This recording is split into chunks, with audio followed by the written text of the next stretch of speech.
श्री गणेशाय नमः। नारायणं नमस्कृत्य नरं चैव नरोत्तमं देवीं सरस्वतीं व्यासं ततो जयमुदीरयेत्। संक्षिप्त महाभारत शांति पर्व अध्याय 541 से 546। अध्याय 541 राजा के नीतिपूर्ण बर्ताव और उसके द्वारा धर्म पालन की आवश्यकता। भीष्म जी कहते हैं, युधिष्ठिर, जिन वृक्षों के फल खाने के काम आते हैं उनको तुम्हारे राज्य में कोई काटने ना पावे, इसका ध्यान रखना। मूल और फल धर्मता ब्राह्मण के धन बताए जाते हैं, इसलिए भी उनको काटना ठीक नहीं है। यदि ब्राह्मण अपने लिए जीविका का प्रबंध ना होने से दुर्बल हो जाए और उस राज्य को छोड़कर अन्यत्र जाने लगे तो राजा का कर्तव्य है कि परिवार सहित उस ब्राह्मण के लिए जीविका का प्रबंध करे। ऐसा करने से वह निस्संदेह लौट आएगा।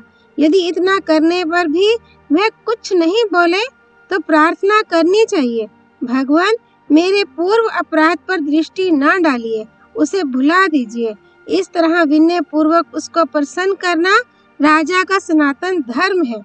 खेती, पशुपालन और वाणिज्य ये तो इस लोक की ही आजीविका है, किंतु तीनों वेद ऊपर के लोकों में भी रक्षा करते हैं। जो लोग उस वेद विद्या के अध्ययन में या यज्ञ यागादि वैदिक कर्मों में रोड़े अटकाते हैं वे डकैत हैं। उनका वध करने के लिए ही ब्रह्मा जी ने क्षत्रियों को उत्पन्न किया है। युधिष्ठिर, तुम शत्रुओं को जीतो, प्रजा की रक्षा करो, नाना प्रकार के यज्ञ करते रहो और संग्राम में वीरता पूर्वक लड़ो, कभी पीठ ना दिखाओ।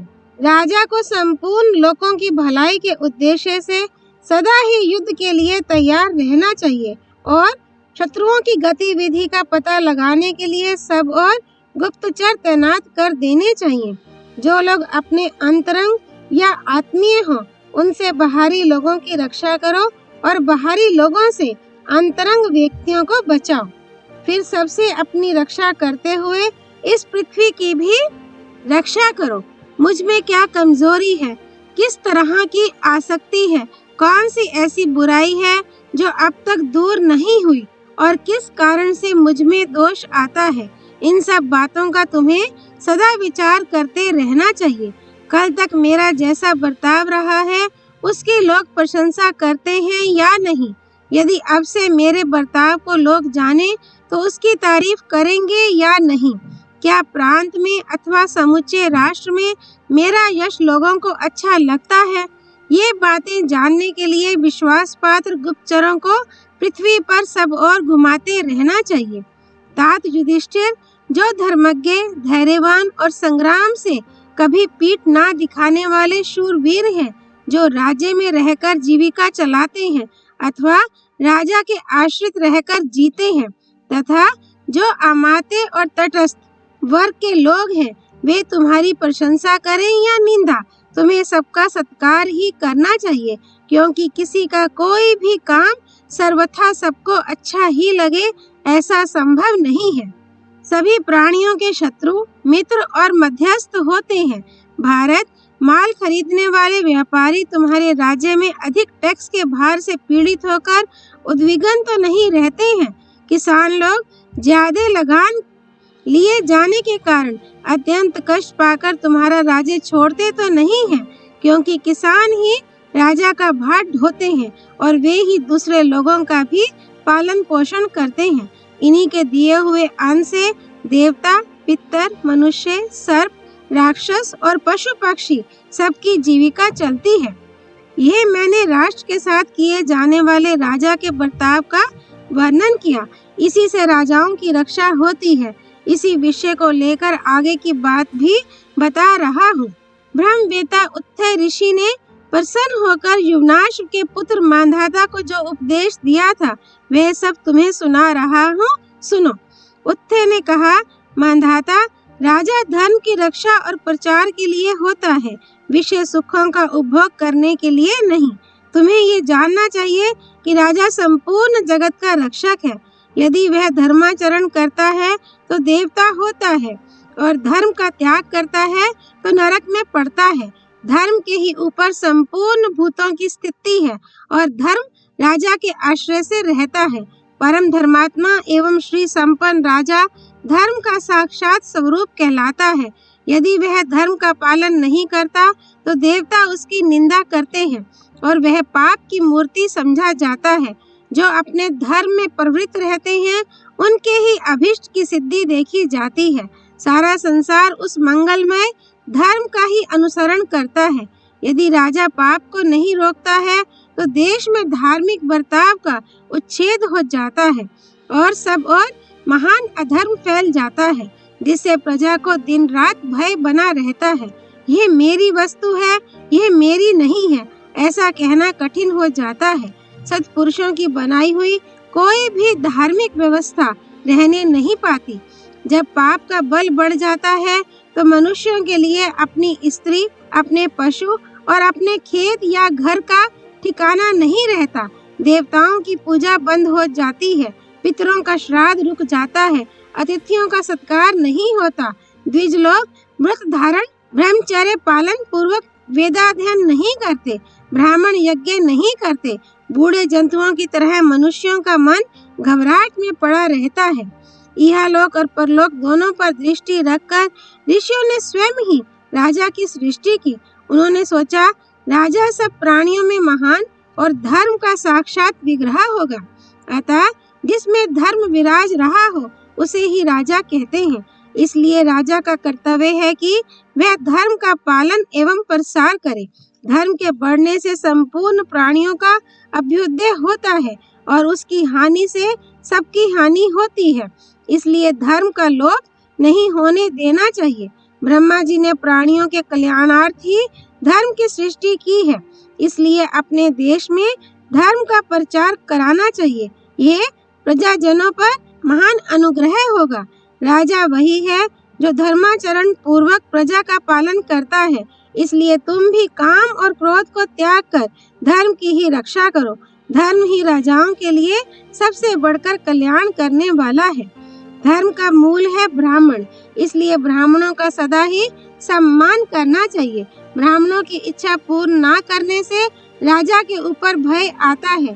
राजन, संपत्ति का पुत्र है दर्प, जो अधर्म के अंश से उत्पन्न हुआ है। उसने बहुत से देवताओं, असुरों और राजऋषियों का विनाश कर डाला है। उसको जो जीत लेता है वही राजा होता है। दर्प से पराजित हो जाने पर तो वह दास ही कहलाता है।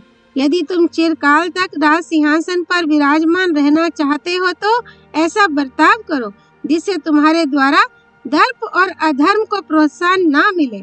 मतवाले, असावधान, बालक तथा पागलों से बचो। उनके परिचय से भी दूर रहो और यदि वे एक साथ रहकर सेवा करना चाहें तो उनकी सेवा से तो सर्वथा ही बचे रहो। इसी तरह जिसको एक बार कैद किया हो उस मंत्री से, पराई स्त्रियों से, ऊंचे नीचे एवं दुर्गम पहाड़ से और हाथी, घोड़े तथा सर्पों से बचकर रहे। कृपणता, अभिमान, दंभ तथा क्रोध का सर्वथा परित्याग करे। बंध्याओं, वेश्याओं, परस्त्रियों और कुमारी कन्याओं के साथ समागम ना करे। जब राजा धर्म की ओर से असावधान रहता है तो उत्तम कुलों में वर्ण संकर मनुष्यों के अंश से पापी और राक्षस जन्म लेते हैं। नपुंसक, काने, लंगड़े, लूले, गूंगे तथा बुद्धिहीन बालकों की उत्पत्ति होती है। इसलिए प्रजा के हित का ख्याल करके राजा को विशेष रूप से धर्म का आचरण करना चाहिए। राजाओं के प्रमाद से और भी बहुत से बड़े बड़े दोष प्रकट होते हैं। वर्ण संकरों को जन्म देने वाले पाप कर्मों की वृद्धि होती है। गर्मी के मौसम में ठंडक और सर्दी में गर्मी पड़ने लगती है। कभी सूखा पड़ जाता है, कभी अधिक वर्षा होती है। प्रजा में तरह तरह के रोग फैल जाते हैं। आकाश में धूमकेतु आदि तारे उगते हैं, भयंकर ग्रह दिखाई देते हैं तथा राजा के विनाश की सूचना देने वाले नाना प्रकार के उत्पात दृष्टिगोचर होते हैं। जो राजा अपनी रक्षा नहीं करता वह प्रजा की भी रक्षा नहीं कर सकता। प्रथम तो उसकी प्रजा का नाश होता है, उसके बाद वह स्वयं भी नष्ट हो जाता है। जब दो आदमी मिलकर एक की वस्तु छीन लेते हैं और बहुत से मिलकर दो को लूटते हैं तथा कुमारी कन्याओं पर बलात्कार होने लगता है, उस समय इन सारे अपराधों का दोष राजा पर ही लगाया जाता है। राजा धर्म छोड़कर जब प्रमाद में पड़ जाता है तो कोई भी मनुष्य अपने धन को अपना नहीं कह सकता। अध्याय 542 धर्माचरण से लाभ तथा राजा के धर्म। उत्थय कहते हैं, राजन, जब राजा धर्म का आचरण करे और समय पर वर्षा हो तो उससे जो धन धान्य आदि संपत्ति होती है उसके द्वारा प्रजा का बड़े आनंद से पालन पोषण होता है। सत्ययुग, त्रेता, द्वापर और कलियुग ये सब के सब राजा के आचरण में स्थित हैं। राजा ही युग का प्रवर्तक होने के कारण युग कहलाता है। चारों वर्ण, चारों वेद और चारों आश्रम ये सब राजा के प्रमाद से नष्ट हो जाते हैं। जब राजा धर्म की ओर से असावधान हो जाता है तो गारहपत्य, आहवनीय और दक्षिणा अग्नि ये तीन अग्नि, ऋक्, साम और यजु ये तीन वेद और दक्षिणाओं के साथ संपूर्ण यज्ञ भी विकृत हो जाते हैं। राजा ही प्राणियों को जन्म देने वाला और राजा ही उनका नाश करने वाला है। धर्मात्मा होने पर वह जीवन दाता है और पापी होने पर विनाशकारी। राजा के प्रमादग्रस्त हो जाने पर उसकी स्त्री, पुत्र, बांधव तथा मित्र सब मिलकर शोक करते हैं। उसके हाथी, घोड़े, गौ, ऊंट, खच्चर और गधे आदि पशु दुख पाते हैं। विधाता ने दुर्बल प्राणियों की रक्षा के लिए ही बल संपन्न राजा की उत्पत्ति की है। निर्बल प्राणियों का महान समुदाय राजा के ही ऊपर टिका हुआ है। राजन, दुर्बल मनुष्य, मुनि और जहरीले सांपों की दृष्टि को मैं बड़ा दुस्सह समझता हूँ। इसलिए तुम दुर्बलों को कभी न सताना। वे जिस कुल को अपनी क्रोधा अग्नि से जला डालते हैं उसमें फिर कोई अंकुर नहीं जमता, वह जड़ मूल सहित भस्म हो जाता है। इसलिए अपने बल के अहंकार में आकर निर्बल मनुष्यों को चूसने का प्रयत्न ना करना, क्योंकि मुझे भय है जैसे आग अपने आश्रयभूत काठ को जला देती है उसी प्रकार दुर्बलों की दृष्टि तुम्हें भस्म न कर डाले। झूठे अपराध लगाए जाने पर जब दीन दुर्बल मनुष्य रोने बिलखने लगते हैं उस समय उनकी आंखों से जो आंसू गिरते हैं वे कलंक लगाने वाले के पुत्रों और पशुओं का नाश कर डालते हैं। जैसे पृथ्वी में बोया हुआ बीज तुरंत फल नहीं देता, उसी प्रकार किया हुआ पाप भी तत्काल फल नहीं देता, समय आने पर ही उसका फल मिलता है। जहाँ निर्बल मनुष्य मारा जाता है और उसे कोई रक्षक नहीं मिलता, वहाँ उस सताने वाले पापी को दैव की ओर से भयंकर दंड प्राप्त होता है। जब देश के लोग समूह बनाकर भीख मांगते फिरते हैं तो एक दिन वे राजा का विनाश कर डालते हैं। यदि राजा काम या लोभवश किसी गरीब की दीनता भरी प्रार्थना को ठुकराकर उसके धन को अन्याय पूर्वक छीन ले तो समझना चाहिए उसका महान विनाश निकट है। जब राज्य की प्रजा राजा का गुणगान करती हुई धर्म का आचरण तथा वैदिक संस्कारों का विधिवत अनुष्ठान करती है उस समय राजा पुण्य का भागी होता है, और वही प्रजा जब धर्म के स्वरूप को ना समझकर अधर्म में प्रवृत्त हो जाती है तो राजा को पाप का भागी होना पड़ता है। जहाँ पापी मनुष्य प्रकट रूप से अत्याचार करते हुए विचरते हैं, सत्पुरुषों की दृष्टि में उस राज्य के भीतर कलियुग प्रकट हुआ समझा जाता है। परंतु जब राजा दुष्ट मनुष्यों को दंड देता है तो उसके राज्य में सर्वत्र अभ्युदय होने लगता है। अपने आश्रितों को बांट कर खाना, मंत्रियों का अनादर ना करना और बल के घमंड में चूर रहने वालों का दमन करना राजा का धर्म है। मन, वाणी और शरीर से समस्त प्रजा की रक्षा करना तथा अपराध करने पर पुत्र को भी क्षमा ना करना राजा का धर्म कहा गया है। राष्ट्र की रक्षा, लुटेरों का मूलोच्छेद और संग्राम में विजय राजा के लिए धर्म माना गया है। अपना प्रिय से भी प्रिय व्यक्ति क्यों ना हो, यदि वह क्रिया द्वारा अथवा वाणी से भी पाप करे तो राजा का कर्तव्य है कि वह उसे क्षमा ना करके दंड ही दे। शरणागतों का पुत्र की भांति पालन करे और धर्म की मर्यादा भंग ना होने दे। जिस समय राज्य में रहने वाले लोग राग द्वेष का त्याग करके श्रद्धा पूर्वक यज्ञ करें और उसमें प्रचुर दक्षिणा दें, उस समय प्रजा के द्वारा धर्म पालन हुआ समझा जाता है। दीन दुखी, वृद्ध तथा अनाथों के आंसू पोंछकर उन्हें प्रसन्न करना, मित्रों को बढ़ाना, शत्रुओं का संहार करना, साधु पुरुषों का पूजन, सत्य का पालन, भूमिदान, अतिथियों का सत्कार और भृत्यों का पोषण करना राजा का धर्म है, जिसमें निग्रह और अनुग्रह दोनों प्रतिष्ठित हैं।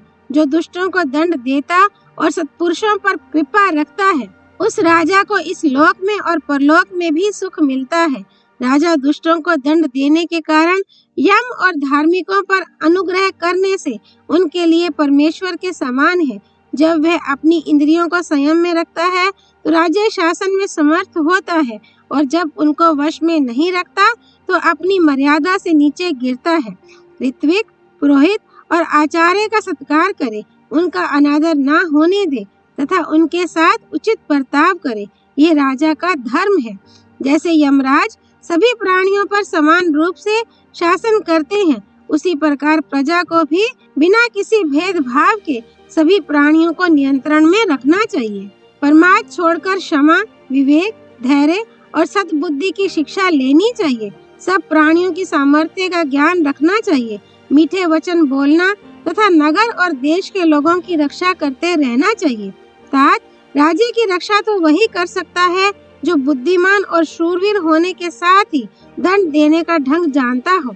जो दंड देने से हिचकता है, वह मूर्ख और कायर मनुष्य क्या राज्य की रक्षा करेगा। तुम्हें सुंदर, कुलीन, राजभक्त एवं भोग्य मंत्रियों को साथ लेकर आश्रमवासी तपस्वियों तथा दूसरे लोगों की भी बुद्धि की परीक्षा करनी चाहिए। इससे तुमको संपूर्ण भूतों के परम धर्म का ज्ञान हो जाएगा। फिर स्वदेश में रहो या परदेश में, कहीं भी तुम्हारा धर्म नष्ट नहीं होगा। इस तरह विचार करने से धर्म ही अर्थ और काम से श्रेष्ठ सिद्ध होता है। धर्मात्मा पुरुष इस लोक में तथा परलोक में भी सुख उठाता है। यदि मनुष्यों को सम्मान दिया जाए तो वे सम्मान दाता के हित के लिए अपने पुत्रों और स्त्रियों को भी निछावर कर देते हैं। प्राणियों को अपने पक्ष में मिलाए रखना, उन्हें कुछ देना, मीठी बोली बोलना, प्रमाद का त्याग करना और पवित्र रहना, ये राजा का ऐश्वर्य बढ़ाने के महान साधन है। मानधाता, तुम इन सब बातों की ओर से कभी उपेक्षा ना रखना। इंद्र, वरुण, यम तथा संपूर्ण राजऋषियों ने ऐसा ही बर्ताव किया है, इसी का तुम भी पालन करो। जो राजा धर्म का आचरण करता है, उसके सुयश को देवता, ऋषि, पितर और गंधर्व सदा गाते रहते हैं। भीष्म जी कहते हैं, उत्थे मुनि के इस प्रकार उपदेश देने पर मानधाता ने निर्भीक होकर उसका पालन किया और बिना किसी की सहायता के संपूर्ण पृथ्वी पर अधिकार जमा लिया। राजा युधिष्ठिर, तुम भी मानधाता की ही भांति धर्म का पालन करते हुए इस पृथ्वी की रक्षा करो। अध्याय 543 राजा के आचरण के विषय में वामदेव जी के उपदेश का उल्लेख। राजा युधिष्ठिर ने पूछा, पितामह, जो धर्मनिष्ठ राजा अपने धर्म में स्थित रहना चाहे, उसे किस प्रकार बर्ताव करना चाहिए। भीष्म जी बोले, राजन, इस विषय में तत्वदर्शी महात्मा वामदेव जी का उपदेश रूप एक इतिहास प्रसिद्ध है। वह सुमना नाम के एक विचारशील, धैर्यशाली और पवित्र चित्त राजा ने एक बार परम तपस्वी मुनिवर वामदेव जी से पूछा था, भगवान, आप मुझे ऐसा उपदेश दीजिए जिसके अनुसार आचरण करने से मैं अपने धर्म से कभी ना गिरूं। तब महातेजस्वी तपोनिष्ठ भगवान वामदेव जी कहने लगे, राजन, तुम धर्म का ही अनुष्ठान करो। धर्म से बढ़कर कोई भी चीज नहीं है। जो राजा धर्म में स्थित रहते हैं, वे इस सारी पृथ्वी को अपने काबू में कर लेते हैं।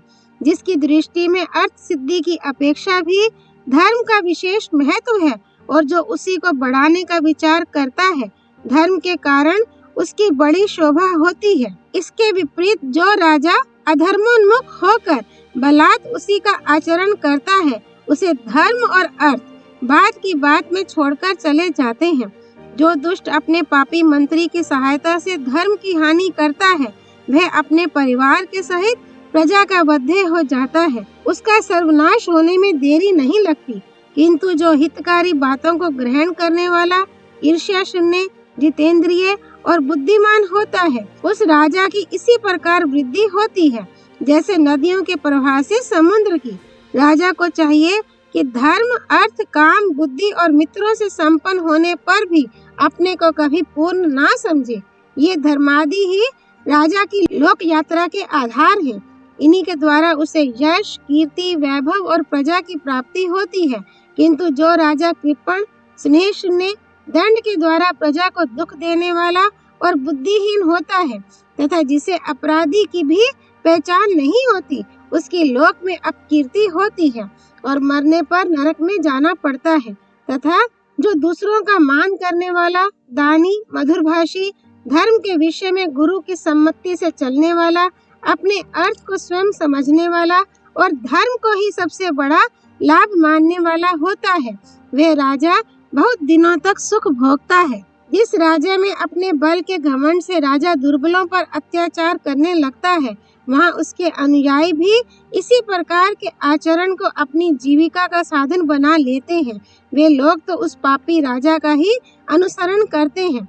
इससे लोगों में उदंडता फैल जाने से बहुत जल्द ही वह राज्य नष्ट हो जाता है। राजा को चाहिए कि यदि किसी का अप्रिय किया हो तो फिर उसका प्रिय भी करे। इस प्रकार यदि अप्रिय पुरुष भी प्रिय करने लगता है तो थोड़े ही समय में वह प्रिय हो जाता है। मिथ्या भाषण ना करे, बिना कहे ही दूसरों का प्रिय करे। किसी कामना से क्रोध में आकर अथवा द्वेषवश धर्म का त्याग ना करे। कोई कुछ पूछे तो उसका उत्तर देने में संकोच ना करे। बिना विचारे कोई भी बात मुंह से ना निकाले। किसी काम में जल्दबाजी ना करे और किसी में भी दोष दृष्टि ना करे। ऐसे आचरण से शत्रु भी अपने वश में हो जाता है। यदि अपना प्रिय हो जाए तो बहुत प्रसन्न ना हो और अप्रिय हो जाए तो घबराए नहीं। यदि आमदनी में कमी पड़ जाए तो दुखी ना हो। उस समय भी प्रजा के ही हित का विचार करे। जो बड़े बड़े काम हो उन पर जितेंद्रिय, अत्यंत अनुगत, पवित्र आत्मा, सामर्थ्यवान एवं प्रीतिमान पुरुषों को नियुक्त करे। इसी प्रकार जिसमें ये सब गुण हो और जो राजा को प्रसन्न भी रख सकता हो तथा स्वामी का काम करने में सदा सावधान रहता हो, उसे धन की व्यवस्था का काम सौंपे। जो राजा मूर्ख, इंद्रिय लोलुप, लोभी, दुराचारी, दुष्ट, कपटी, हिंसक, दुष्ट बुद्धि, अविद्वान, अनुदार, मद्यपी, जुआरी, स्त्री लंपट और आखेट प्रिय पुरुष को महत्वपूर्ण कार्यों पर नियुक्त करता है, उसकी राज्य लक्ष्मी नष्ट हो जाती है। जो राजा अपने शरीर की रक्षा और अपने रक्षणियों की रक्षा का ठीक प्रबंध करता है, उसकी प्रजा की वृद्धि होती है और उसे अवश्य ही महत्ता प्राप्त होती है। राजन, इस जगत में सभी पदार्थ नाशवान हैं, कोई भी वस्तु निरापद नहीं है। इसलिए राजा को धर्म पर स्थित रहकर धर्मानुसार ही प्रजा का पालन करना चाहिए। दुर्ग की रक्षा के साधन, युद्ध की सामग्री, न्याय की व्यवस्था, मंत्रियों के सत्परामर्श और प्रजा को यथा समय सुख पहुंचाना, इन 5 बातों से राज्य की उन्नति होती है। एक ही पुरुष इन सब बातों पर सर्वदा ध्यान नहीं रख सकता, इसलिए इन्हें योग्य अधिकारियों को सौंप देने से राजा बहुत दिनों तक राज्य भोग सकता है। जो पुरुष दानशील, मृदुल स्वभाव, पवित्र चरित्र और दुख के समय अपने आदमियों को न छोड़ने वाला होता है, उसी को लोग राजा बनाते हैं। किंतु जो मन के प्रतिकूल होने के कारण अपने हितैषी की बात नहीं सुनता, सर्वदा लापरवाह सा रहता है और बुद्धिमानों के आचरणों का अनुसरण नहीं करता, वह शास्त्र धर्म से पतित हो जाता है। जो प्रधान मंत्रियों का त्याग करके निम्न श्रेणी के लोगों को अपना प्रिय बनाता है, द्वेषवश अपने सद्गुणी संबंधियों का भी सम्मान नहीं करता तथा जो चंचल चित्त और अत्यंत क्रोधी है, वह तो सर्वदा मृत्यु के ही पड़ोस में रहता है। असमय में कभी कर ना लगावे, अप्रिय हो जाने पर कभी दुखी ना हो, प्रिय होने पर हर्ष से फूल ना जाए, सदा शुभ कर्मों में लगा रहे। इस बात का ध्यान रखे कि कौन राजा मुझसे प्रेम रखते हैं, कौन केवल भय से आश्रय लिए हुए हैं और कौन इनमें बीच किसी स्थिति में है, तथा बलवान हो जाने पर भी अपने निर्बल शत्रु का कभी विश्वास ना करे।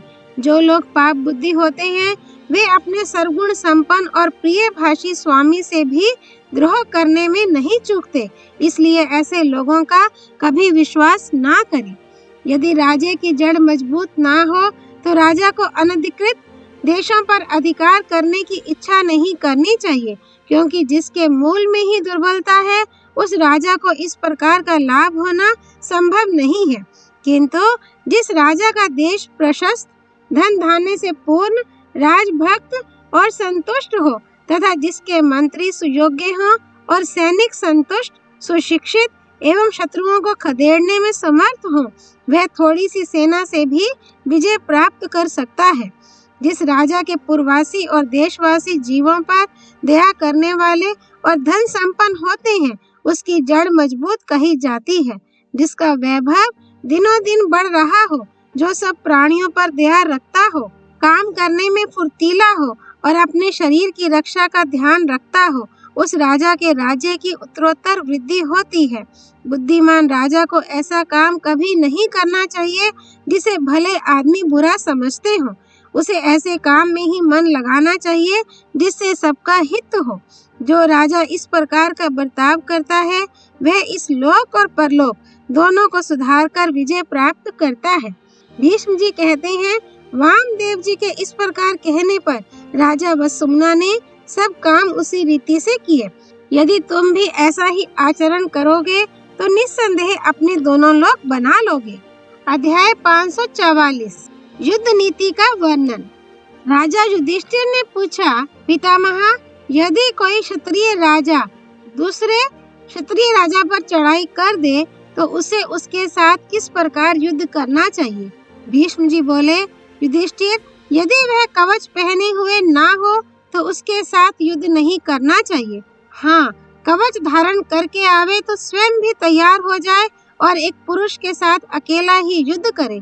यदि वह सेना लेकर आया हो तो स्वयं भी सेना सहित जाकर उसे ललकारे। यदि वह कपट से युद्ध करे तो आप भी कपट युद्ध करे, और धर्म युद्ध करे तो स्वयं भी धर्मानुसार ही उसका सामना करे। यदि शत्रु किसी संकट में पड़ जाए तो उस पर प्रहार ना करे तथा डरे हुए और परास्त शत्रु पर भी वार ना करे। जो बलहीन हो, जिसका पुत्र मर गया हो, जिसके शस्त्र नष्ट हो गए हो, जो विपत्ति में पड़ गया हो, जिसके धनुष की डोरी टूट गई हो अथवा जिसका वाहन नष्ट हो गया हो, उस पर कभी प्रहार ना करे। ऐसा पुरुष अपने शिविर में आ जाए तो उसकी चिकित्सा करावे अथवा उसके घर पहुंचा दे। यही सनातन धर्म है। अतः धर्मानुसार ही युद्ध करना चाहिए। यह बात स्वयंभू मनु ने भी कही है। सत्पुरुषों में सदा से सज्जनों का ही धर्म रहा है, उसमें स्थित रहकर उसे नष्ट ना करे। जो क्षत्रिय धर्म युद्ध में अधर्म के द्वारा विजय प्राप्त करता है, वह पापी है और स्वयं ही अपना नाश करता है। इस प्रकार अधर्म से विजय पाना तो दुष्ट पुरुषों का काम है। सत्पुरुष को तो अधर्मों को भी धर्म से ही जीतना चाहिए। धर्म पूर्वक तो मर जाना भी अच्छा है और पाप के द्वारा विजय पानी भी अच्छी नहीं है। हाँ, यह अवश्य है कि अधर्म का फल तत्काल नहीं मिलता, किंतु वह मूल और शाखा दोनों ही को जलाकर दम लेता है। पापी पुरुष किसी पाप पूर्ण उपाय से धन पाकर बड़ा प्रसन्न होता है और ये समझकर कि धर्म है ही नहीं, पवित्र आत्मा पुरुषों की हंसी करता है। इस प्रकार वह पापी पाप के द्वारा बढ़ने के कारण अंत में पाप में ही फंस जाता है। उसकी धर्म में श्रद्धा नहीं रहती और अंत में वह विनाश के ही मुख में पड़ता है। जिस प्रकार नदी के तट पर खड़ा हुआ वृक्ष जड़ सहित उखड़कर नदी में बह जाता है, उसी प्रकार वह भी समूल नष्ट हो जाता है। पत्थर पर पटके हुए घड़े के समान उसके टूक टूक हो जाते हैं और सभी लोग उसकी निंदा करते हैं। अतः राजा को धर्म पूर्वक ही धन और विजय प्राप्त करने की इच्छा करनी चाहिए। राजन, अधर्म के द्वारा पृथ्वी पर विजय प्राप्त करने की इच्छा राजा को कभी नहीं करनी चाहिए। अधर्म से विजय पाकर कौन राजा सुख पा सकता है? अधर्म से पाई हुई विजय तो अस्थायी और स्वर्ग से गिराने वाली होती है। वह राजा और राज्य दोनों ही को नष्ट कर देती है। जिस योद्धा का कवच टूट गया हो, जो मैं आपका ही हूँ ऐसा कह रहा हो, जो हाथ जोड़े खड़ा हो या जिसने हथियार रख दिए हो, उसे कैद कर ले, मारे नहीं। 1 साल तक कैद में रहने के बाद उसका नया जन्म होता है और वह विजयी राजा के पुत्र के समान हो जाता है। इसलिए साल भर बाद उसे छोड़ देना चाहिए। यदि अपने पराक्रम से किसी कन्या को हर कर लावे तो 1 साल तक उससे कोई प्रश्न ना करे। इसके बाद भी यदि वह पूछने पर किसी दूसरे को वरने की इच्छा प्रकट करे तो उसे छोड़ दे। इसी प्रकार धन या दास दासी जो कुछ अपने पराक्रम से जीत कर लावे, उसे भी 1 साल तक अपने पास रखकर फिर उसके स्वामी को सौंप दे। यदि चोर आदि अपराधियों का धन छीना हो तो उसे भी अपने पास ना रखे, सार्वजनिक कामों में लगा दे। और यदि गौ छीन कर लाया हो तो ब्राह्मण को दे दे। दोनों ओर की सेनाओं के भिड़ जाने पर यदि उनके बीच में संधि कराने की इच्छा से ब्राह्मण आ जाए तो उसी समय युद्ध बंद कर देना चाहिए। यदि दोनों में से कोई भी पक्ष ब्राह्मण का तिरस्कार करता है तो वह सनातन काल की मर्यादा को तोड़ता है। ऐसे क्षत्रिय को जाति से बाहर कर देना चाहिए और उसे क्षत्रियों की सभा में स्थान नहीं देना चाहिए, क्योंकि वह अधम है। जिस राजा को विजय की इच्छा हो उसे ऐसे आचरण का अनुसरण नहीं करना चाहिए। जो विजय धर्म युद्ध से प्राप्त होती है उससे बढ़कर कोई दूसरा लाभ नहीं है। आक्रमण करने वाले राजा को विजय करने के बाद उस देश के बिगड़े हुए लोगों को समझा बुझाकर और पारितोषिक देकर प्रसन्न कर लेना चाहिए। यही राजाओं की प्रधान नीति है। यदि ऐसा न करके उनके साथ कड़ाई से बर्ताव किया जाता है तो वे दुखी होकर अपने देश से चले जाते हैं और शत्रुओं के साथ मिलकर विजयी राजा की विपत्ति के समय की बाट देखने लगते हैं। जब आपत्ति का समय आता है तो वे शत्रुओं की सहायता लेकर तुरंत ही उसे आ दबाते हैं। जिस राजा का देश विस्तृत, धन धान्य संपन्न और राजभक्त होता है तथा जिसके सेवक और मंत्री संतुष्ट रहते हैं, उसी की जड़ मजबूत कही जाती है। जो राजा ऋत्विक, पुरोहित, आचार्य तथा अन्यान्य शास्त्रज्ञों का सत्कार करता है वही लोक गति को जानने वाला कहा जाता है। यही प्राचीन काल के धर्मज्ञ राजाओं का धर्म है। जिस राजा को अपने वैभव की वृद्धि की इच्छा हो उसे सब प्रकार युद्ध कौशल से ही विजय प्राप्त करने की इच्छा रखनी चाहिए, कपट या दंभ के द्वारा नहीं। अध्याय 545 युद्ध में होने वाली हिंसा के प्रायश्चित और वीर तथा कायरों को प्राप्त होने वाले लोगों का वर्णन। राजा युधिष्ठिर ने पूछा, दादाजी, शास्त्र धर्म से बढ़कर पाप पूर्ण तो कोई भी धर्म नहीं है, क्योंकि राजा तो कूच करने और युद्ध करने के समय बहुत से मनुष्यों की हत्या कर डालता है। सो कृपा करके ये बताइए कि ऐसा कौन कर्म है जिसके द्वारा उसे पुण्य लोकों की प्राप्ति हो सकती है। भीष्म जी बोले, राजन, पापियों को दंड और सत्पुरुषों को आश्रय देने से तथा यज्ञानुष्ठान और दान करने से राजा लोग सब प्रकार के दोषों से छूटकर शुद्ध हो जाते हैं। ये ठीक है कि विजय प्राप्ति की लालसा से पहले तो राजा लोग जीवों को कष्ट ही पहुंचाते हैं, किंतु विजय प्राप्त कर लेने पर फिर वे ही प्रजा की उन्नति भी तो करते हैं।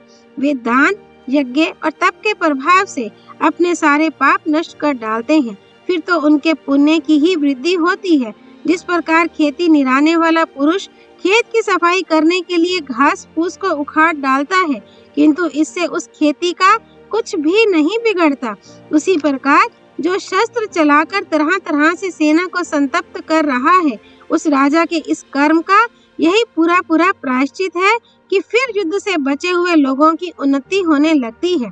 जो राजा प्रजा को धन क्षय, प्राण नाश और दुखों से बचाता है तथा लुटेरों से उसके प्राणों की रक्षा करता है, वह धनदायक और सुखप्रद माना जाता है। जो निर्भय होकर शत्रुओं पर बाण वर्षा करता है, उससे बढ़कर देवता लोग संसार में और किसी को नहीं समझते। उसके शस्त्र संग्राम भूमि में शत्रु की त्वचा को जितने स्थानों पर छेदते हैं, उसे सब प्रकार की कामनाओं को पूरी करने वाले उतने ही अविनाशी लोग प्राप्त होते हैं। उसके शरीर से जो युद्ध स्थल में खून बहता है, उसी के कारण वह सारे पापों से मुक्त हो जाता है। धर्मज्ञ पुरुष ऐसा मानते हैं कि क्षत्रिय युद्ध करने में जो तरह तरह के दुख सहता है, उनसे उसका तप ही बढ़ता है। विपक्षी वीरों से अपनी रक्षा चाहने वाले डरपोक पुरुष तो वीरों के पीछे रहा करते हैं। जो उनकी रक्षा करते हैं वे ही पुण्य के भागी होते हैं। वीर पुरुष शत्रुओं का सामना करता है, इसलिए वह स्वर्ग के रास्ते पर बढ़ने लगता है, तथा कायर अपने साथियों को संकट में डालकर मैदान छोड़कर भाग जाता है। जो क्षत्रिय ऐसा कुत्सित आचरण करे, उसे लाठी और ढेलों से मार डाले अथवा मुर्दे की तरह आग में जला दे या पशुओं की तरह पीट कर मार डाले। राजन, क्षत्रिय का घर के भीतर मरना अच्छा नहीं समझा जाता। जिन्हें शूरत्व का अभिमान होना चाहिए, उनकी यह दुर्बलता अधर्म रूप और निंदा के योग्य है। जो क्षत्रिय रोगशैया में पड़कर दीन वदन और दुर्गंध पूर्ण होकर हाय बड़ा दुख है, बड़ी पीड़ा है, मैं बड़ा पापी हूँ, इस प्रकार बड़बड़ाता है और अपने आश्रितों को शोकाकुल कर देता है, वह निंदनीय ही है। सच्चा क्षत्रिय कुमार तो अपने जाति भाइयों के साथ शत्रुओं का संहार करते हुए उनके पहने शस्त्रों से छिन्न भिन्न होकर ही मरना चाहता है। वह कभी युद्ध में पीठ नहीं दिखाता और अपने प्राणों की परवाह ना करके पूरी शक्ति से शत्रुओं का सामना करता है। इससे उसे इंद्रलोक की प्राप्ति होती है। ऐसा शूरवीर यदि दीनता को पास नहीं फटकने देता तो शत्रुओं से घिरकर कहीं भी मारा जाए अक्षय लोकों को ही प्राप्त करता है। राजा युधिष्ठिर ने पूछा, पितामह, जो शूरवीर युद्ध में पीठ नहीं दिखाते और रणांगण में ही अपने प्राण त्यागते हैं, उन्हें किन लोकों की प्राप्ति होती है, ये बताने की कृपा करें। भीष्म जी बोले, राजन, इस विषय में यह पुरातन इतिहास प्रसिद्ध है, जिसमें राजा प्रतर्दन और मिथिलेश्वर जनक के युद्ध का उल्लेख है। उस समय सब प्रकार के तत्वों को जानने वाले मिथिलाधिपति ने अपने योद्धाओं को स्वर्ग और नरक दिखलाते हुए इस प्रकार कहा था, वीरों, देखो, ये तेजोमय लोक संग्राम में निर्भय होकर जूझने वालों को मिलते हैं। ये सभी प्रकार की कामनाओं को पूर्ण करने वाले हैं। और देखो, ये नरक दिखाई दे रहे हैं। जो लोग युद्ध से भागते हैं, उनके इस लोक में सदा के लिए अपकीर्ति होती है और अंत में इन्हीं में जाना पड़ता है। इन्हें देखने के बाद अब तुम प्राणों का मोह छोड़कर शत्रुओं को परास्त करो। युद्ध में पीठ दिखाकर निराधार नरक में ना पड़ो। शूरवीरों को स्वर्ग का सुंदर द्वार तो प्राणों का मोह त्यागने से ही मिलता है। राजा जनक के इस प्रकार कहने पर मैथिल वीरों ने शत्रुओं को परास्त करके अपने स्वामी को प्रसन्न किया। अतः धीर पुरुष को सर्वदा संग्राम में आगे रहना चाहिए। गजारोहियों के बीच में रथियों को नियुक्त करे, रथियों के बाद अश्वारोहियों को रखे और उनके बीच में शस्त्र आदि से सुसज्जित पदातियों की सेना खड़ी करे। जो राजा अपनी सेना का इस प्रकार व्यूह बनाता है, वह सर्वदा अपने शत्रुओं पर विजय प्राप्त करता है। इसलिए तुम्हें भी सर्वदा अपनी सेना का इसी प्रकार संगठन करना चाहिए। जो योद्धा रणभूमि से एकदम भाग जाते हैं, वीर पुरुष उन पर प्रहार करना नहीं चाहते, इसलिए भागते हुए योद्धाओं के बहुत पीछे ना पड़े। स्थावर पदार्थ चलने वाले जीवों के अन्न है, बिना दाढ़ों के प्राणी दाढ़ वालों के अन्न है, जल प्यासों का अन्न है और कायर पुरुष शूरवीरों के अन्न है। इसी से भयभीत पुरुष हाथ जोड़े बार बार प्रणाम करते वीरों की शरण में आते हैं। ये सारा लोक बालक के समान शूरवीर की भुजाओं पर टिका हुआ है, इसलिए वीर पुरुष का सदा ही मान होना चाहिए। शौर्य से बढ़कर तीनों लोकों में कोई वस्तु नहीं है। शूरवीर ही सबका पालन करता है और उसी के आश्रित ये सारा जगत है। अध्याय 546 सैन्य संचालन की विधि, योद्धाओं के लक्षण और विजय के चिन्हों का वर्णन। राजा युधिष्ठिर ने पूछा, भरत श्रेष्ठ, विजयाभिलाषी राजा जिस प्रकार कायरों को उत्साहित करने के लिए धर्म का थोड़ा सा उल्लंघन करके भी अपनी सेना को ले जाते हैं, वह मुझे बताइए। भीष्म जी बोले, राजन, किन्हीं का मत है कि धर्म सत्य से टिका हुआ है, कोई कहते हैं इसका आधार युक्तिवाद है। किन्हीं के मत में सत्पुरुषों का आचरण ही इसका आधार है और कोई इसे साधनाहीन मानते हैं। लोक में कार्य साधन के लिए सरल और कुटिल दो प्रकार की बुद्धियों से काम लिया जाता है। राजा को इन दोनों का ही ज्ञान प्राप्त करना चाहिए। जहाँ तक संभव हो जानबूझकर कुटिल बुद्धि से काम ना ले, किंतु यदि शत्रु चढ़ आए हो तो उसके द्वारा उन्हें दबाकर आत्मरक्षा कर ले। यदि शत्रु पर चढ़ाई करनी हो तो लोहे की कीलें, कवच, चमक, पहनाए हुए शस्त्र, पीले और लाल रंग के कवच, रंग बिरंगी ध्वजा पताकाएं, रिष्टि, तोमर, तलवार, फरसे, भाले और ढाल, इन्हें बहुत बड़ी संख्या में तैयार करावे।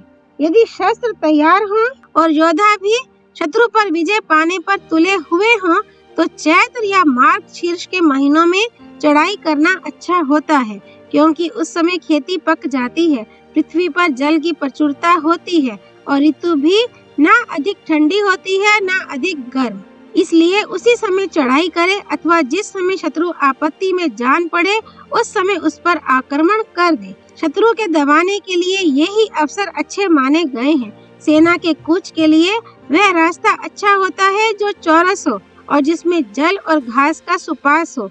वन में विचरने वाले दूतों को इसका खूब पता रहता है, इसलिए विजयाभिलाषी वीर सेना का पथ प्रदर्शन करने में उन्हीं को नियुक्त करते हैं। सेना के आगे कुलीन और शक्तिशाली योद्धाओं की टुकड़ी रखें। शत्रु से बचाव करने के लिए किला ऐसा होना चाहिए जिसके चारों ओर जल से भरी हुई खाई हो और ऊंचा परकोटा हो। इससे शत्रुओं के आक्रमण से रक्षा हो सकती है। युद्ध कुशल लोग छावनी डालने के लिए कई बातों को देखते हुए मैदान की अपेक्षा जंगल को ही अच्छा मानते हैं। वहाँ थोड़े ही बीच में सेना का पड़ाव डाला जा सकता है। इसके सिवा वहाँ पदातियों को छिपाने का, शत्रु पर आक्रमण करने का और विपत्ति के समय छिप जाने का भी सुविधा रहता है। योद्धाओं को चाहिए कि सप्तऋषियों को पीछे रखकर पर्वत के समान अविचल भाव से युद्ध करें। सेना को इस प्रकार खड़ी करें जिससे सूर्य, वायु और शुक्र अपने पीछे की ओर रहें। यदि ये सब एक और ना पड़ते हों तो इनमें पूर्व श्रेष्ठ है, उसे ही अपने पीछे रखें। अश्वारोही सेना के लिए युद्ध विद्या विशारदों ने वह मैदान अच्छा बताया है जिसमें कीचड़, जल, बांध और ढेले ना हो। जहाँ कीचड़ और गड्ढे ना हो वह भूमि रथ सेना के लिए अच्छी होती है। जहाँ ऊंचे नीचे वृक्ष तथा जल हो वह स्थान गजारोहियों के लिए ठीक होता है। और जो भूमि दुर्गम, ऊंची नीची, बांस और बेंतों से भरी हुई तथा पहाड़ी और जंगली हो वह पैदल सेना के लिए अच्छी मानी गई है। जिस सेना में रथ और घोड़ों की अधिकता हो उसके लिए सूखा के दिन अच्छे रहते हैं, और जिसमें गजारोही और पैदलों की बहुलता हो उसके लिए वर्षा काल ठीक रहता है। इन सब गुणों को ध्यान में रखकर देश और काल के अनुसार व्यवहार करे। जो राजा इन सब बातों पर विचार कर शुभ तिथि और नक्षत्र में चढ़ाई करता है वह अपनी सेना का ठीक संचालन करते हुए विजय प्राप्त करता है। जो लोग सो रहे हों, प्यासे हों, थक गए हों अथवा इधर उधर भाग रहे हों उन पर चोट ना करे। शस्त्र और कवच उतार देने के बाद युद्ध स्थल से जाते समय, पानी पीते तथा भोजन करते समय भी किसी को ना मारे। इसी प्रकार जो बहुत घबराए हुए हों, पागल हो गए हों, घायल हों, दुर्बल हो गए हों, असावधान हों, दूसरे किसी काम में लगे हों, बाहर घूमते हों, छावनी की ओर भाग रहे हों उन पर भी प्रहार ना करें। जो शत्रु की सेना को छिन्न भिन्न कर सकते हों और अपनी को संगठित करने की शक्ति रखते हों उनको अपने साथ भोजन कराना चाहिए और साथ ही रखना चाहिए तथा दुगना वेतन देना चाहिए। सेना में कुछ लोगों को तो 10-10 सैनिकों का नायक बनावे और कुछ को 100 का तथा फिर 1000 वीरों का अध्यक्ष नियुक्त करे। प्रधान वीरों को इकट्ठा करके ये प्रतिज्ञा करावे कि हम संग्राम में विजय प्राप्त करने के लिए अंत तक एक दूसरे को नहीं छोड़ेंगे। उन्हें यह भी समझा दे कि युद्ध के मैदान से भागने में कई प्रकार के दोष हैं। इससे अपने प्रयोजन की हानि, भागते समय शत्रु के हाथ से वध और अपयश तो होते ही हैं। लोगों के मुख से तरह तरह की अप्रिय और दुखदायिनी बातें भी सुननी पड़ती हैं। जो लोग युद्ध में पीठ दिखाते हैं वे तो नाम के ही मनुष्य हैं। वे केवल योद्धाओं की संख्या बढ़ाने वाले ही हैं। उन्हें इहलोक या परलोक में कहीं भी सुख नहीं मिलता। इसलिए निश्चय करो कि हम स्वर्ग की कामना से संग्राम में अपने प्राण होम देंगे। बस या तो विजय प्राप्त करेंगे या युद्ध में मरकर सद्गति पाएंगे। जो लोग इस प्रकार शपथ करके प्राणों का मोह त्याग देते हैं वे निर्भय होकर शत्रु की सेना में घुस जाते हैं। सेना की व्यूह रचना करते समय सबसे आगे ढाल तलवारधारी पुरुषों की टुकड़ी रखें, पीछे की ओर रथियों को खड़ा करें और बीच में परिवार के लोगों को रखें। शत्रुओं पर आक्रमण करने के लिए जो पुराने सैनिक हों वे आगे रहें और अपने पीछे चलने वाले पदातियों का उत्साह बढ़ावें। उन्हें प्रयत्न पूर्वक डरपोकों को भी उत्साहित करना चाहिए अथवा उन्हें केवल सेना का विशेष समुदाय दिखाने के लिए ही साथ रखें। यदि थोड़े सैनिकों को बहुतों के साथ युद्ध करना पड़े तो उन्हें सुच्ची मुख नाम का व्यूह बनाना चाहिए और हाथ उठाकर इस प्रकार कोलाहल करना चाहिए। देखो देखो, वैरी भाग रहे हैं, हमारी मित्र सेना आ गई है, वे खटके चोट किए जाओ। इस प्रकार भीषण शब्द करते हुए साहस के साथ शत्रु पर प्रहार करें। जो लोग सेना के मुहाने पर हों, उन्हें गर्जन तर्जन और किलकिला शब्द करते हुए क्रक्कच, नरसिंहे, भेरी, मृदंग और ढोल आदि बाजे बजवाने चाहिए। राजा युधिष्ठिर ने पूछा, पितामह, युद्ध करने में कैसे स्वभाव, कैसे आचरण और कैसे रूप वाले योद्धा ठीक रहते हैं तथा उनके कवच और शस्त्रास्त्र भी कैसे होने चाहिए? भीष्म जी बोले, राजन, शस्त्र और वाहन तो योद्धाओं के देश और कुल के अनुरूप ही होने चाहिए तथा अपने कुलाचार के अनुसार ही वे युद्ध कार्य में प्रवृत्त हुआ करते हैं। गांधार और सिंधु सौवीर देशों के योद्धा दांतों वाले प्रास से युद्ध करते हैं, वे बड़े निडर और बलवान होते हैं। उशिनर देश के वीर सभी प्रकार के शब्दों में कुशल और बड़े बलशाली होते हैं। पूर्वी योद्धा गज युद्ध में पारंगत होते हैं, वे कपट युद्ध करना खूब जानते हैं। यवन, काम्बोज और मथुरा की ओर के योद्धा मल्ल युद्ध में पक्के होते हैं और दक्षिणी वीर तलवार चलाना अच्छा जानते हैं। जिन योद्धाओं की वाणी और नेत्र सिंह या शार्दुल के समान हो, वे बड़े लड़ाके होते हैं। जिनका शब्द मेघ के समान, मुख क्रोध युक्त, शरीर ऊंट की तरह और नाक तथा जीभ टेढ़ी हो, वे बहुत दूर तक दौड़ने वाले और दूर ही से शत्रु पर निशाना छोड़ने वाले होते हैं। जिनका शरीर बिल्लाव की तरह बांका और देह के बाल और खाल पतले होते हैं, वे बड़े शीघ्रगामी, चंचल और कठिनता से काबू में आने वाले होते हैं। जिनके शरीर गठीले, छाती चौड़ी और अंग प्रत्यंग सुडौल होते हैं, वे वीर युद्ध का धौंसा सुनते ही क्रोध में भर जाते हैं तथा उन्हें युद्ध करने में ही आनंद आता है। जिनके नेत्र तिरछे, ललाट ऊंचे और नीचे के होंठ पतले होते हैं, जिनकी भुजाओं पर वज्र का और अंगुलियों पर चक्र का चिन्ह होता है तथा जिनकी नाड़ियां दिखाई देती हैं, वे युद्ध के आरंभ में ही बड़े वेग से शत्रु की सेना में घुस जाते हैं तथा मतवाले हाथियों के समान बड़े दुर्धर्ष होते हैं।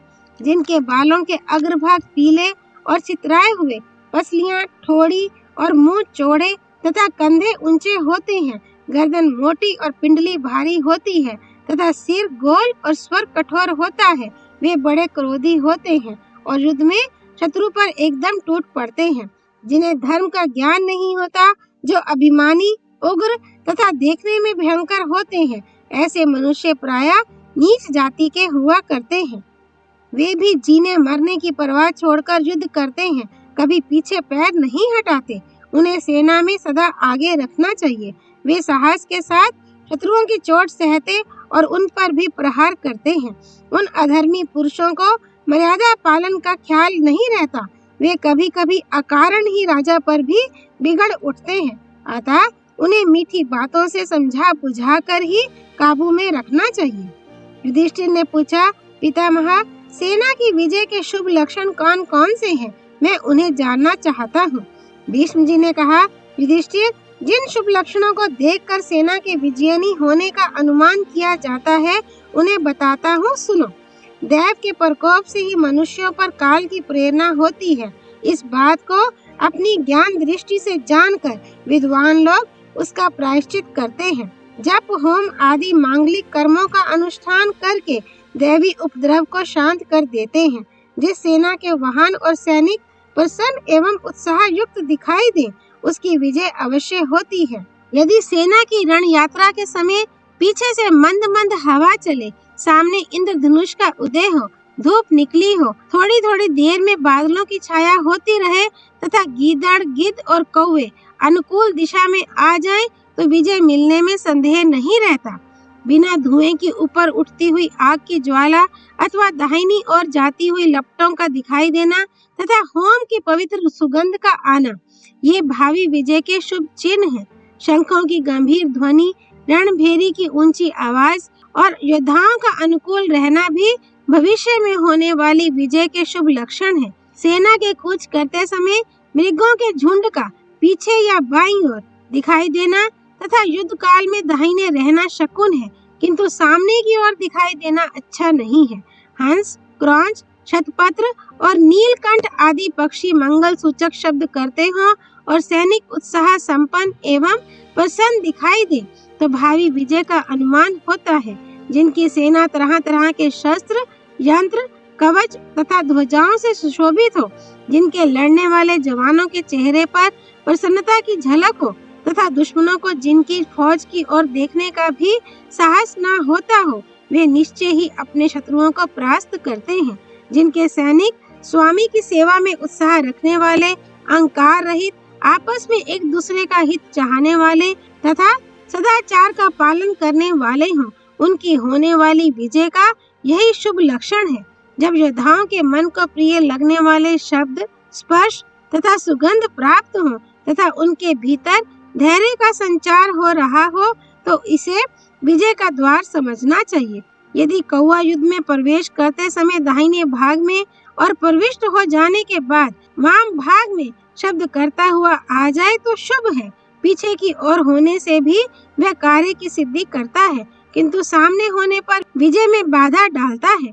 युधिष्ठिर, चतुरंगिणी सेना इकट्ठी कर लेने के बाद भी तुम्हें पहले साम नीति के द्वारा शत्रु से संधि करने का ही प्रयत्न करना चाहिए।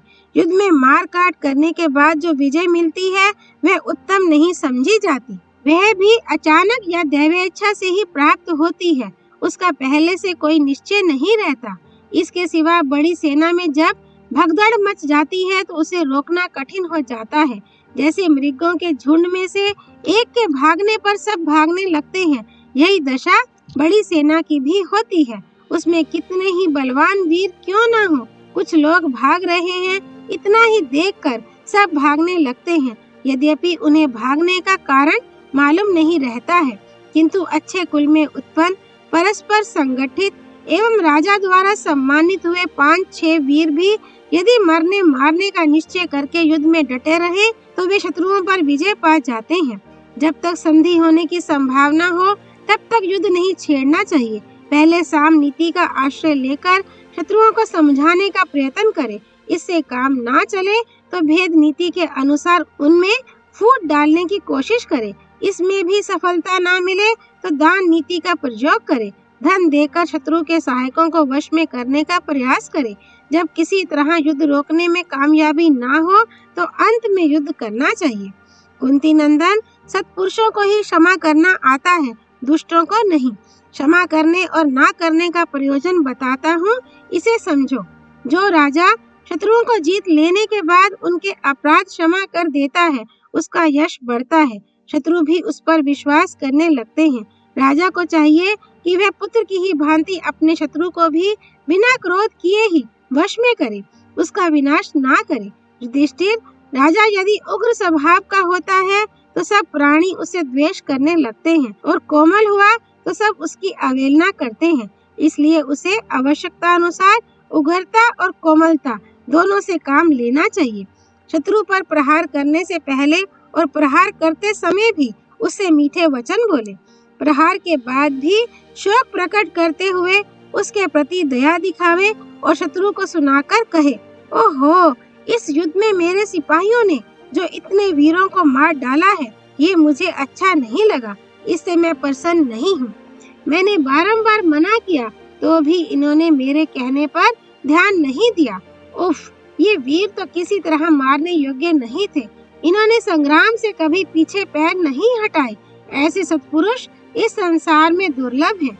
मेरे जिन सैनिकों ने इन शूरवीरों का वध किया है, उनके द्वारा मेरा बड़ा अप्रिय कार्य हुआ है। शत्रु पक्ष के बचे हुए वीरों के सामने इस प्रकार खेद प्रकट करके एकांत में जाने पर अपने बहादुर सैनिकों की प्रशंसा करें।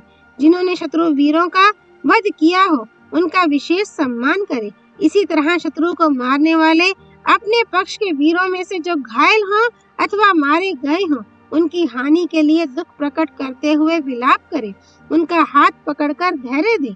ऐसा करने से सब लोगों की सहानुभूति प्राप्त होती है।